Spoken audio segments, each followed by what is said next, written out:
The Battle of Megiddo, the end of the Ottoman dream.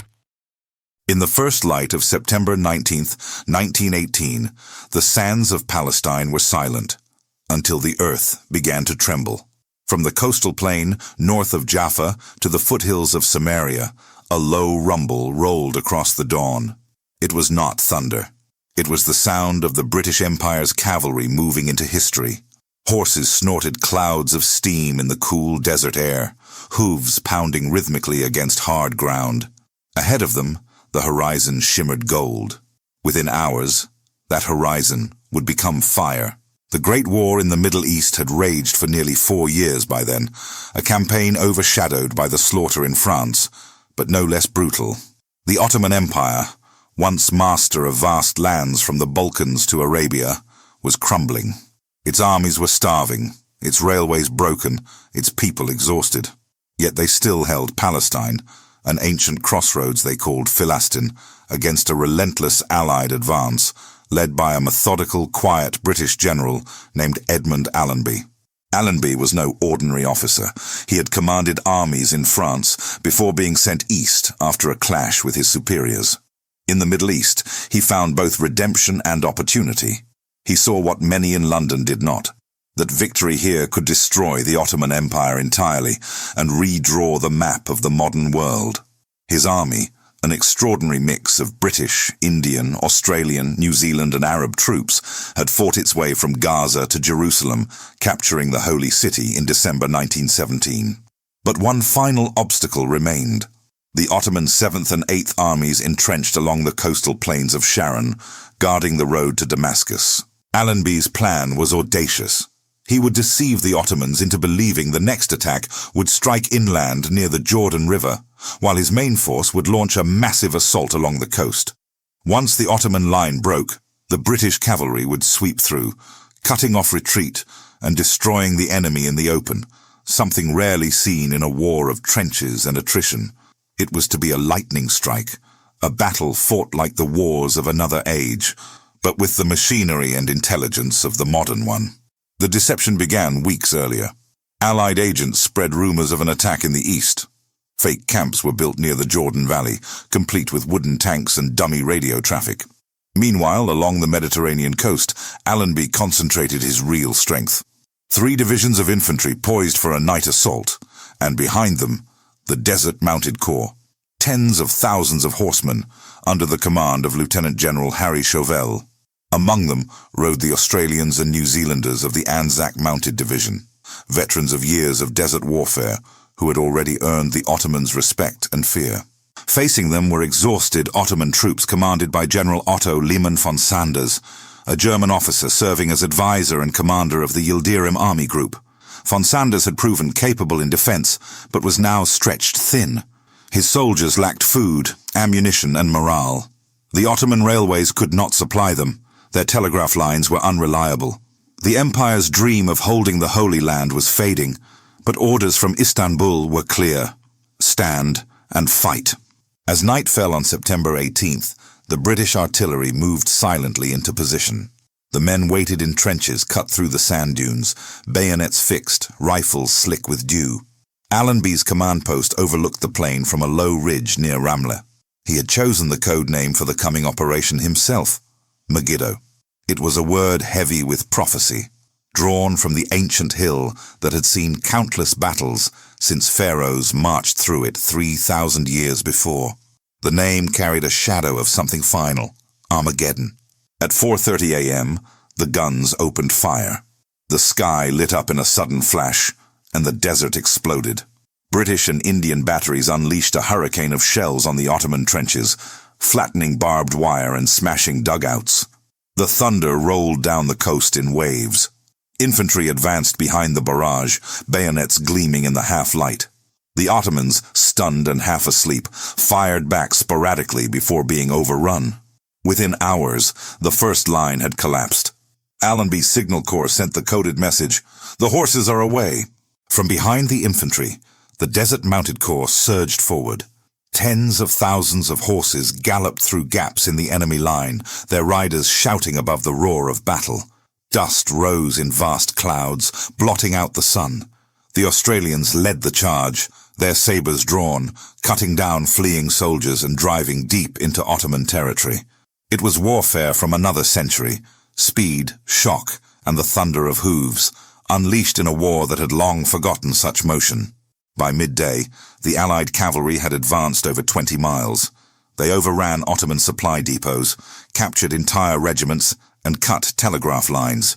The 7th and 8th armies, unable to communicate or retreat, began to disintegrate. Some units fought to the last. Others threw down their rifles and fled. Roads became choked with wagons and corpses. The sky was black with smoke from burning transport columns. At Megiddo itself, a small village near the ancient mound, the scale of the breakthrough became clear. From there, the main road north led to Damascus, and Allenby meant to take it.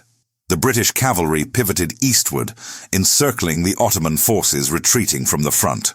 Lyman von Sanders, realizing the trap too late, ordered a general withdrawal, but his commands came too slowly. Telegraph stations had fallen silent, couriers intercepted. By the time his orders reached the front, his armies were already collapsing in the dust. For the Ottomans, the battle was more than a defeat. It was disintegration.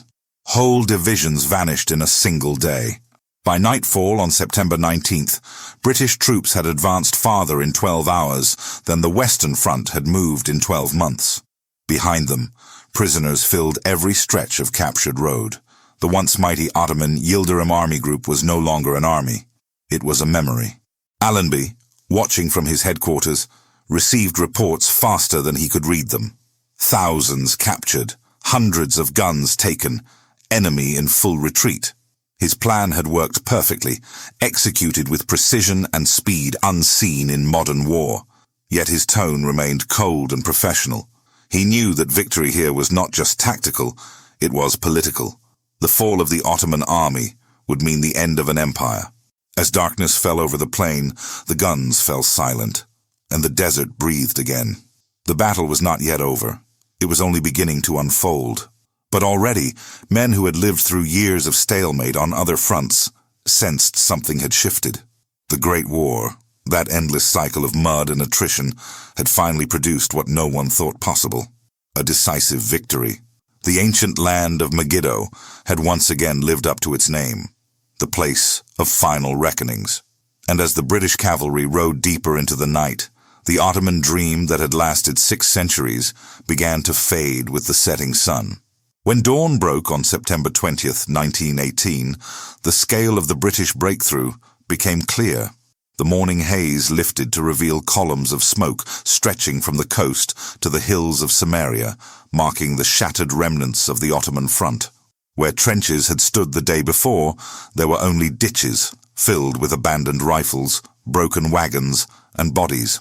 The once proud Yildirim Army Group, the 7th and 8th armies that had guarded Palestine for years, was no longer an organized force. It was running for its life. General Otto Lyman von Sanders, stationed in Nazareth, woke to the sound of distant gunfire and a telephone ringing endlessly in the corner of his headquarters. Reports poured in, confused and contradictory. The 8th Army had been broken, the 7th was retreating, and communications with the 4th Army on the Jordan front were gone. Von Sanders, a veteran Prussian officer who had survived countless crises, understood immediately what had happened. Allenby had struck with precision and deception. The German general's worst fear had come true. The British had unleashed mobility on a scale the Ottomans could not counter. On the ground, the rout spread like wildfire. British and Indian infantry pressed north along the coast, securing Jaffa, Tulkarm, and Nablus. The desert-mounted corps under Chauvel galloped east and north, cutting off roads and ambushing retreating columns.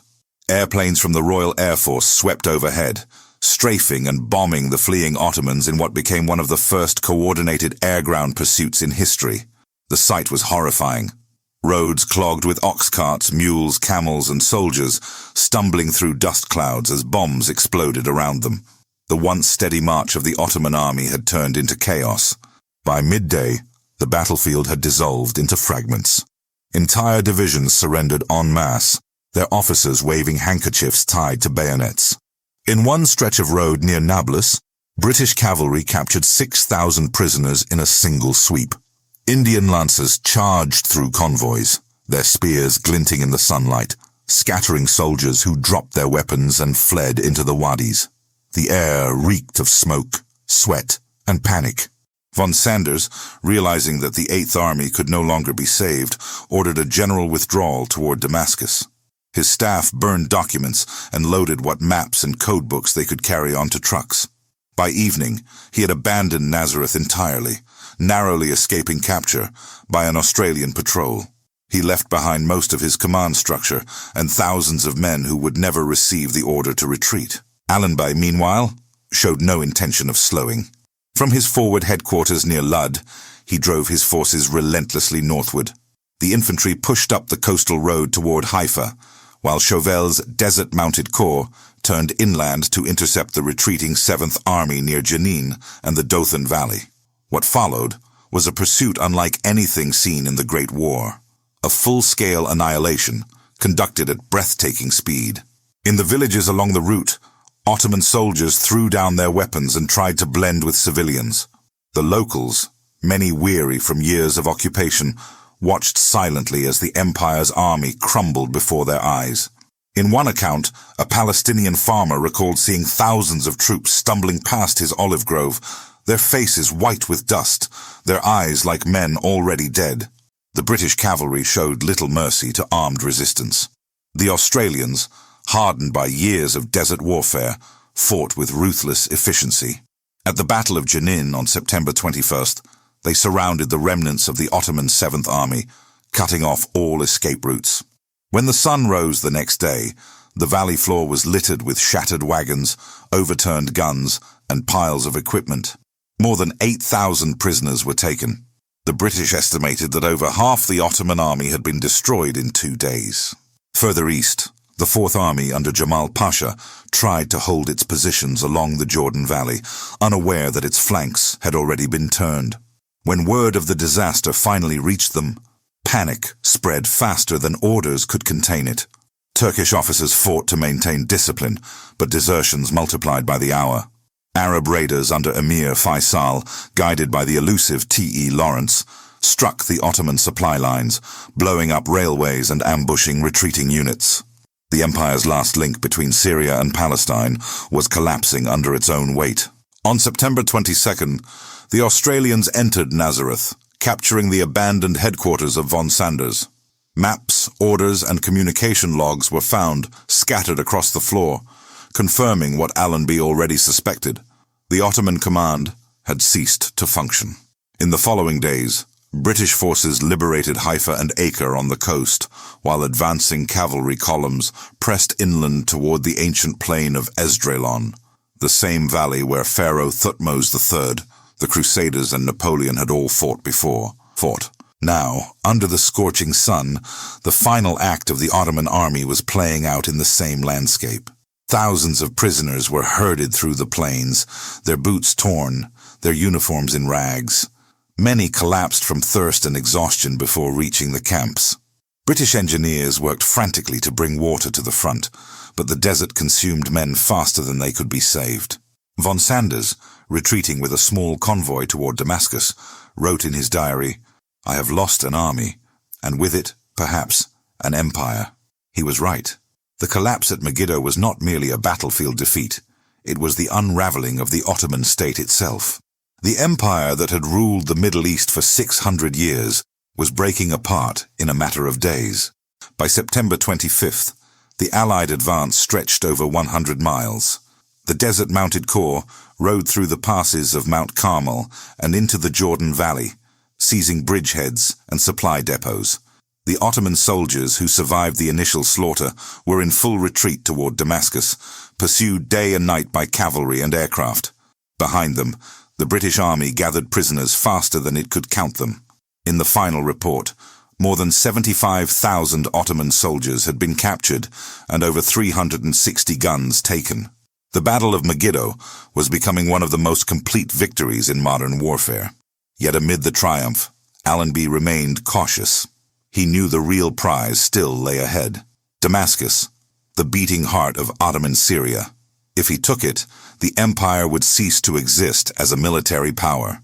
But even as his cavalry pressed on, the ancient roads ahead were choked with the remains of the Ottoman dream. Broken wagons, abandoned banners, and the bodies of men who had fought for a cause, already dead.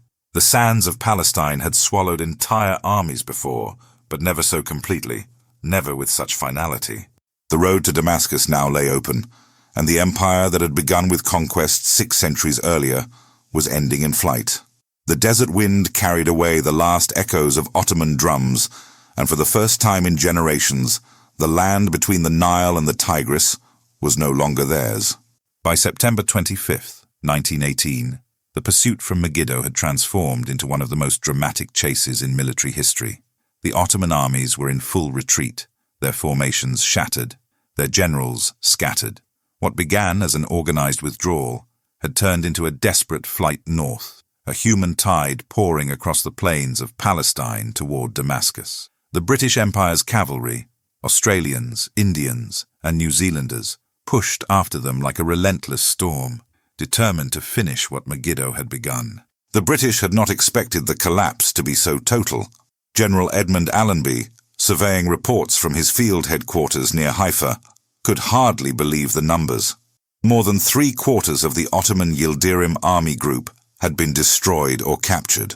Communications between units were non-existent.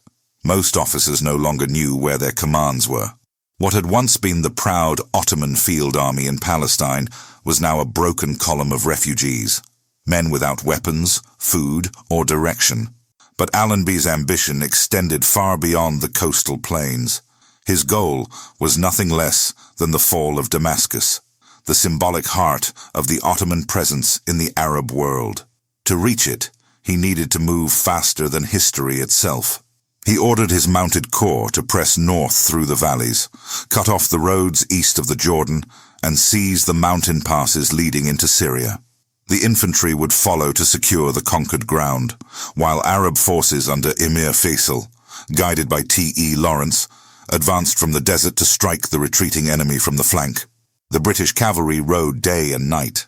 Dust and exhaustion covered man and horse alike, yet momentum carried them forward. The Australians of the 4th Light Horse Brigade, hardened by years of campaigning from Gaza to Beersheba, rode with grim determination. Their mounts, lathered and bleeding from the pace, staggered through wadis and gorges toward the north. The sun burned through the haze, the land shimmered with heat. Behind them lay the ruins of the Ottoman army, ahead the open road to Damascus. Meanwhile, the remnants of the Ottoman 7th and 4th armies tried to regroup near Deraa, a crucial railway junction south of Damascus. Their officers, desperate to restore order, rallied stragglers at gunpoint. Trains loaded with wounded and civilians jammed the tracks. Food ran out, and thirst consumed the survivors. For every soldier who reached Deraa, another fell along the roadside, collapsing into dust. The empire's logistics, its arteries of survival, had collapsed. On September 27th, the first Allied cavalry units reached the approaches to Deraa. The scene before them defied imagination. The roads were clogged with thousands of retreating Ottomans, their uniforms torn, their boots wrapped in rags. Dead horses and overturned wagons lined the verges. The air was thick with the stench of decay and smoke from burning depots. British aircraft circled overhead, their machine guns raking the columns without mercy. It was slaughter, swift and mechanical, an apocalypse delivered from the sky. Among those leading the pursuit was Lieutenant General Harry Chauvel, commander of the Desert Mounted Corps. His orders were simple: prevent the Ottomans from escaping north, capture Deraa, and open the road to Damascus. On September 28th, his lead elements, Australian and Indian cavalry, swept into the outskirts of the town, meeting only scattered resistance. The garrison, shocked by the speed of the attack, surrendered without a fight. Within hours, Deraa fell. Its railway station, once the lifeline of the Ottoman forces in Palestine, was now in British hands. For the Ottoman command, the news was catastrophic. The 4th Army, still retreating through the desert from Amman, now found its path to Damascus cut off. Its commander, Kemal Pasha, ordered a desperate march across the volcanic plain of Hauran, hoping to reach the city before the British. Thousands of soldiers staggered north under the blazing sun, dying of thirst or falling behind to be captured by Arab raiders. What had been an army was now a procession of ghosts. As the British advanced, the Arab revolt surged from the east. Emir Faisal's forces, Bedouin tribesmen armed with British rifles and guided by Lawrence, struck the Ottoman rear at will. They tore up railways, ambushed convoys, and spread panic through the retreating columns. Lawrence himself rode among them, his white robe streaked with dust, watching as the desert he knew so well devoured the empire that had ruled it for centuries. "They are finished," he wrote in his journal. "The Turks die like flies, and the desert drinks their bones." By September 30th, Allenby's spearheads were only 50 miles from Damascus. The pursuit had become a race. The cavalry pushed north along the Barada Gorge, a narrow, winding pass that led directly into the ancient city. Along the way, they captured thousands more prisoners, including senior officers who surrendered without resistance. Among them were entire battalions of German advisors. Their uniforms faded and their discipline gone. Damascus itself, once the beating heart of Arab civilization, was teetering on the edge of collapse. The Ottoman governor had declared martial law, but his soldiers were too few and too hungry to enforce it. Civilians barricaded themselves indoors, hoarding food and water. Rumors swept through the city that the British and Arabs were closing in from every direction. Some welcomed the news, others feared retribution for years of imperial rule. The once great capital of the caliphs had become a city waiting for its fate. At dawn, on October 1st, the Australians of the 3rd Light Horse Brigade reached the outskirts of Damascus. They passed through the orchards and gardens of the Barada Valley, still green with spring water, even as the rest of the land lay parched. The scent of figs and jasmine mingled with the smell of gunpowder. Ahead, the domes and minarets of the city rose through the haze, a vision from centuries past, meeting the machines of the modern world. Inside Damascus, chaos reigned. The remaining Ottoman troops, numbering perhaps 12,000, tried to form a last defense near the train station, but they were too exhausted to fight. When British shells began to fall, many threw down their rifles and fled. Arab irregulars, already infiltrating the city, clashed with retreating soldiers in the streets. The gates of the city, once symbols of power, now opened without resistance. At 6 a.m., the first British cavalry patrols entered Damascus. They were led by the Australians, their horses stumbling with fatigue, but their banners high. Crowds poured into the streets, some cheering, some silent, many unsure who was now in command. A few hours later, Emir Faisal and his Arab army rode in from the south. Faisal met with the British officers at the city hall, agreeing that the Arabs would take formal possession of Damascus in the name of the future Arab kingdom. It was a symbolic gesture, arranged by Allenby himself, but history would remember the moment differently depending on who told it. To the British, Damascus was a victory of empire, the culmination of years of discipline, technology, and planning. To the Arabs, it was liberation, the reclaiming of lands long ruled by distant sultans. To the Ottomans, it was the end of 6 centuries of dominion. The city that had once sent its soldiers to conquer the world now received its conquerors in silence. By nightfall, the crescent banners of the Ottoman Empire had been pulled down. The British flag flew over the citadel, and Faisal's green and black standard fluttered beside it. The streets echoed with the shouts of children chasing horses through the dust, the sound of celebration and confusion blending into one. And somewhere in the distance, beyond the ancient walls, the desert wind carried away the last echoes of an empire that had finally come to rest. When the British entered Damascus on the morning of October 1st, 1918, it was not just a city that had fallen. It was an empire that had finally run out of breath. The Ottomans had ruled these lands for nearly 600 years. Their banners had once flown over the Danube, the Nile, and the walls of Vienna. But now, in the heart of their oldest province, the drums of the empire beat no more. The streets of Damascus, those narrow veins of stone and spice, echoed instead with the clatter of hooves, the rumble of foreign trucks, and the murmur of 1,000 uncertain voices asking what would come next. General Edmund Allenby entered the city later that day. His soldiers lined the roads, exhausted but alert. The people of Damascus, wary yet curious, watched from balconies and rooftops. Some wept quietly. Others raised tentative cheers, holding both Ottoman flags and white cloths of surrender. Allenby's staff car passed beneath the old city gates, the same arches under which Saladin had once ridden after defeating the Crusaders. History, it seemed, was folding back on itself. For the Ottoman officers still in the city, there was no dignity left to salvage. Their troops had disintegrated in the days before the British arrived. Hospitals overflowed with the wounded, many of them victims not of bullets, but of disease and exhaustion. The roads leading north were littered with corpses and abandoned wagons. What had been an organized retreat toward Aleppo had become an endless procession of starving men. The empire's lifeblood, its armies, was draining into the desert. In a modest building near the Barada River, the last Ottoman governor of Damascus met with British officers to arrange a ceasefire. His signature trembled as he signed the papers. The moment passed quietly, but its consequences were vast. With the fall of Damascus, the Ottoman Empire ceased to exist as a coherent power in the Arab world.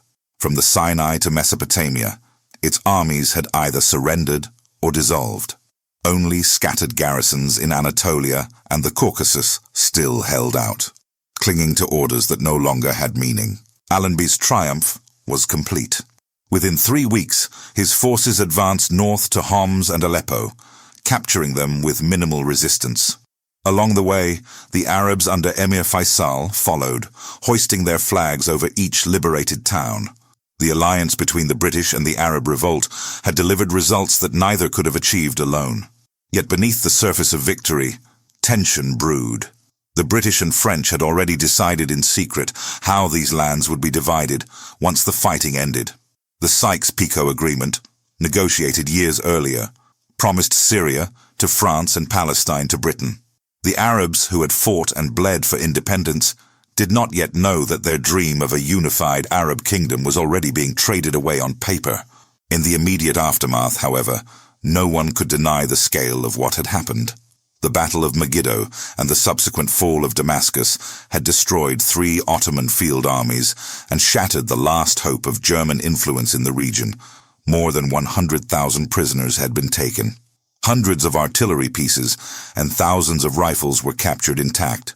It was, by every measure, one of the most decisive victories of the First World War. A campaign that had transformed from a colonial sideshow into a geopolitical earthquake. Back in Istanbul, the shock was immediate. The Sultan's ministers realized the war was lost. German advisors packed their papers and left quietly by train. In late October, the Ottoman government sent envoys to the Allies to negotiate an armistice. On October 30th, aboard the British warship Agamemnon anchored in the Aegean, the armistice of Mudros was signed. Hostilities would cease within days. The once mighty Ottoman Empire, heir to centuries of conquest, was finished. In Damascus, the days that followed were chaotic and symbolic all at once. British soldiers patrolled the streets alongside Arab fighters wearing keffiyehs and bandoliers.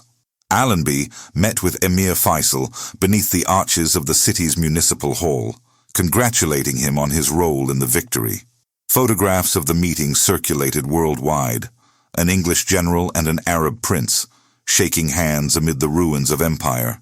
But behind the smiles, both men understood that their partnership was one of necessity, not equality. Allenby had conquered in the name of the British Empire.